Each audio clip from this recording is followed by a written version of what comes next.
real quick. There we go. I wanted to make sure that you knew where to get that information here on Toastmasters.org, where you can find out. You contact the club here, or you can visit the website. And sometimes next to this contact the club area, there is a little Facebook button or LinkedIn button or where else you can find them online. And it does help to reach out to them in multiple ways because everyone has a different role, and the president may see that, but the vice president of public relations might see it differently if it's on social media. If you explore any of these tabs up above, it'll tell you more about Toastmasters. And what I want to focus on just real quickly is this thing called Pathways. And this is the education system that Toastmasters uses. So if you've ever been to an online college school, that's basically what Pathways is. It's an online program, different paths and projects that you can do. And this is how this helps you. You may be thinking, why is she telling me all this? Well, because this actually will help you, because it depends on what you want to do. So maybe Mary's more interested in being a dynamic leader, but maybe Swara, because she maybe does something like coaching, maybe she would be interested in effective coaching. Maybe Michael really wants to bring more humor to his life and maybe to his business, and maybe he's interested in engaging humor. So that's why these are important, that I want to share them and show them with you. It's important that you know that if you do join a Toastmasters, if you're interested in any of these clubs and you find them, you'll take an assessment, and that assessment will then tell you where it thinks you should be based on your assessment, but you can pick any of those other paths.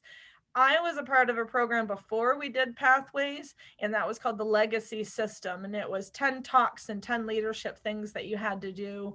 And it was good, but Pathways is so much better because it really focuses you and directs you on that. And you do it online, you do your speeches. So how you learn in Toastmasters is getting up, standing up, giving a speech, holding yourself correctly, not having so many gestures that it's like a blur.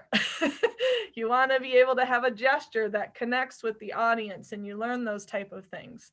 As Swara said, being better at her ahs, ums. We call that the ah counter in Toastmaster. That person tracks ah, and, so, like, as well as rights or things that you might say. If you click, I've tracked when people go and they click their tongue after they talk. People don't realize they do those little things, but the number one thing you hear in Toastmasters is don't annoy your audience. And you don't want to annoy them by saying over and over again, or right, or I'm a proponent of and. I was the child of 3 other sisters above me, and I wanted to speak as long as I could. So my sentences maybe have good pauses, but I'll keep saying, and this, and that. That's the thing that I'm always watching. One of the things you learn is what I just did, the power of the pause. Stop, think, go back to it. It means so much more. Even if you're talking about windows or doors, if you just rattle on everything that you do, the person really heard the last thing you said.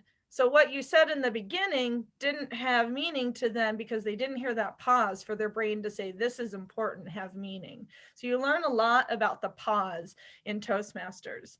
We also have what's called a grammarian role, and that person challenges you to have proper grammar as well as unique grammar. Maybe somebody says things that might jump out to you. 7 rules of giving. That was the one thing I immediately wrote down, because though you were talking about that as a methodology, it jumped out at me that that's something I want to think of. So if I was grammarian, I would have written that down and said, thank you for that. We needed to hear that.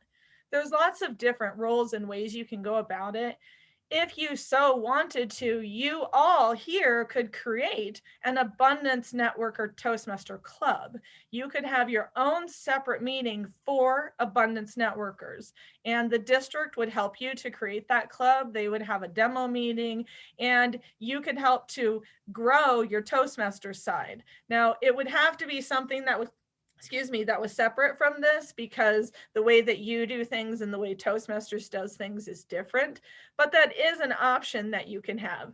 Well, maybe you're not ready to start your own club yet. You're thinking, that sounds like a good idea, Trixie, but we're still growing this club and we're still getting our feet wet with this. But each of us would like to be better at this and to join other Toastmasters. That's when I would suggest maybe find a club that works for you and start getting the feeling of Toastmasters. How does it operate? What roles do you do? Once you're in, if you're interested, there are leadership roles. And a lot of people join Toastmasters to be a better speaker or a better leader. And then they get in Toastmasters, and this is me, that fell in love with Toastmasters. And that's why I have hoodies and shirts and badges and roles that I've done, because I had these grand opportunities at being the Denver convention host chair when the international convention was here in Denver 2 years ago.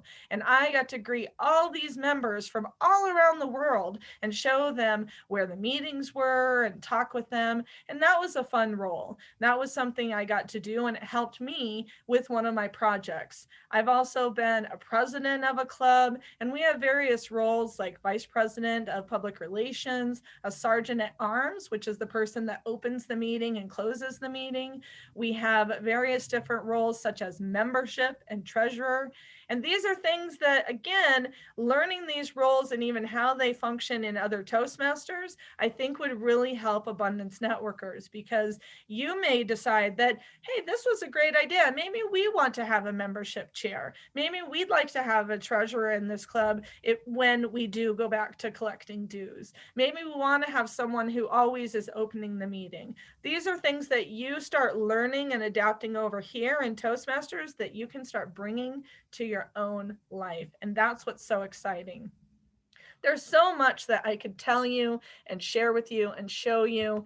And I just want to share with you a couple of places where you can also find out where to find out more. And that is here at Toastmasters International on their page, Facebook page. And then they also have a group, which is where I posted at today, and you'll connect with many others. Now, one of the things here that I want to say at the close, because my time is red and is saying finish up, is to remember that Toastmasters is about Toastmasters. So you can't go in and announce about abundance networkers, but if you go into these groups, you can find out when they're meeting, and maybe you're interested in even worldly groups. I've recently been a member of Puerto Rico, or a guest of Puerto Rico, Chile, and Costa Rica. And that's really great, because maybe you want to grow abundance networkers more.